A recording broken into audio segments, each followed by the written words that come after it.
আসসালামু আলাইকুম। শীতের সন্ধ্যায় সবাইকে জানাই গরম গরম পিঠাপুলির উষ্ণ অভ্যর্থনা।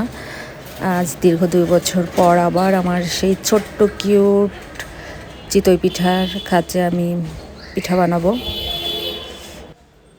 এই পিঠাটা এই ছোট্ট লাকড়ির চুলায় এবং এই খাঁচে এতটা পারফেক্ট হয় আসলে বলে বোঝাতে পারবো না। একটু দেখলে কিছুটা অনুমান করতে পারবেন কি সুন্দর কিউট ছোট্ট ছোট পিঠা। এই ছোট্ট ছোট্ট কিউট পিঠাগুলো খাওয়ার জন্য ক্যামেরার পিছনে অধীর আগ্রহে বসে আছে আমার ছোট্ট ছোট্ট কিউট পাখি। পিঠাগুলো যে এত মজা কি বলবো, বানানোর পরে তো সব বড়রাও কাড়াকাড়ি শুরু করে। পিঠাপুলি বানাতে বরাবরই আমার খুব ভালো লাগে, আমার খুব পছন্দ নতুন নতুন রেসিপি করা। পিঠা, বিশেষ করে পিঠা আর শীতের সময় তো পিঠা ছাড়া আসলে আমাদের চলেই না।